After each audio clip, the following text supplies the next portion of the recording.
Di galangan kapal ASL CPR Indonesia di Tanjung Ucang, Kota Batam, Kepulauan Riau. Sementara 4 orang yang terluka berat masih dirawat intensif.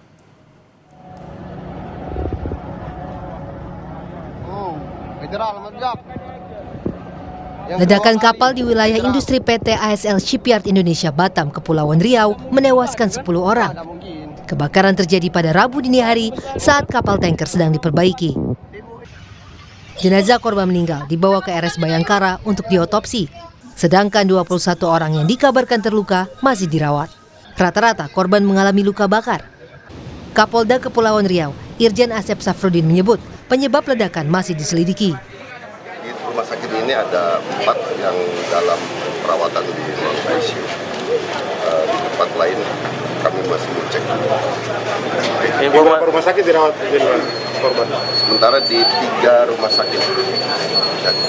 Informasi yang meninggal kita akan lakukan otopsi di rumah sakit Bayangkara. Ya, dari hasil penyelidikan nanti kita bisa lihat apakah ini ada unsur-unsur kelalaian yang mengakibatkan orang meninggal dunia. Apabila itu ditemukan, maka kita akan proses sesuai dengan hukum yang berlaku. Sementara saat ini, para korban luka dirawat di 4 rumah sakit. Riki Ramadhani, Batam, Kepulauan Riau. Dinas Tenaga Kerja dan Transmigrasi Provinsi Kepulauan Riau melakukan peninjauan di lokasi insiden kapal MT Federal 2 yang terbakar di galangan kapal PT ASL Shipyard Indonesia, Tanjung Ucang, Kota Batam, Kepulauan Riau. Petugas melakukan investigasi dugaan kelalaian keselamatan dan kesehatan kerja.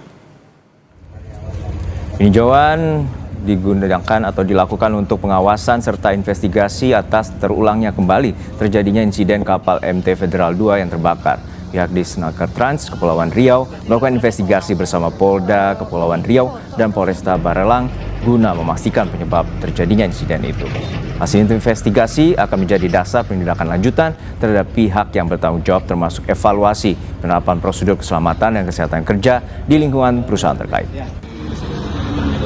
Sudah kejadian 2 kali dengan satu proyek yang sama, kapal yang sama. Saya yakin ini adalah kelalaian yang memang diusut, dicari persoalan pokok masalahnya. Apakah mungkin ketiganya lemah atau pengawasannya lemah, atau mungkin mindcon-nya juga lemah, sehingga memang mohon maaf jadi berpikir bahwa ini dibiarkan saja terjadi peristiwa hal akhirnya menyebabkan meninggal dunia. Jadi memang dalam hal ini mindcon-nya PT ASL bertanggung jawab untuk peristiwa.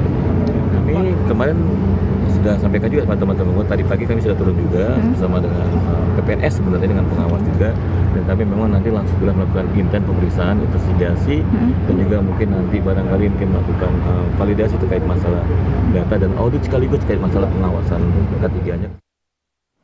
Informasi terkini mengenai perkembangan kasus ledakan kapal tanker MT Federal 2 di galangan kapal ASL Shipyard Indonesia di Tanjung Ucang, Kota Batam, Kepulauan Riau akan disampaikan jurnalis Kompas TV Riki Ramadhani. Riki, untuk saat ini bagaimana proses investigasi penyebab terutama ledakan yang terjadi pada Rabu dini hari?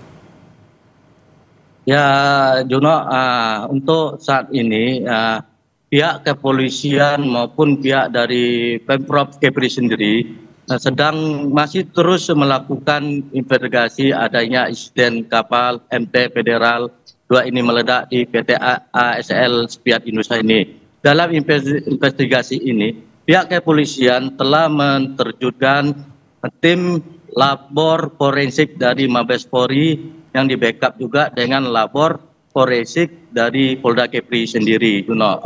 Kemudian untuk dalam pemeriksaan, pihak penyidik Polresta Barelang telah melakukan pemeriksaan atau minta keterangan kepada 6 orang saksi, Juno. Ya, Riki, untuk saat ini apakah informasinya bahwa kasus ledakan ini bukan yang pertama kali? Lalu seperti apa kronologi? Ya, Juno, ya pada beberapa bulan lalu memang pernah terjadi adanya kasus hal serupa, namun berbeda di titik lokasinya. Tapi ini lokasinya bukan di tangki minyak bagian depan lambung kapal, tapi mereka ini agak di belakang kapal. Ya. Pada beberapa bulan yang lalu, pihak Polresta Barelang telah melakukan penyelidikan dengan adanya kasus serupa ini dan telah menetapkan 2 orang tersangka, Juno, atas insiden itu yang mengakibatkan 4 orang meninggal dan belasan lainnya luka-luka. Namun dalam terjadi kembali kasus hal serupa ini, inilah yang akan terus dilakukan penyelidikan lebih mendalam. Kenapa bisa terulang lagi? Ada apa? Apakah ada suatu unsur kelalaian bagi SOP kapal itu, pekerja kapal itu, seperti K3-nya seperti apa? Sekarang ini pihak polisi terus maupun pihak Pemprov sendiri, baik dari Dinas Tenaga Kerja, melakukan investigasi agar mengetahui apakah memang pihak perusahaan SL ini sengaja melakukan kelalaian, membiarkan adanya pekerjaan tanpa ada SOP berlaku yang telah ditetapkan. Ya, Juno. Ya, Riki, untuk saat ini bagaimana dengan 10 jenazah korban? Apakah telah diserahkan ke pihak keluarga masing-masing?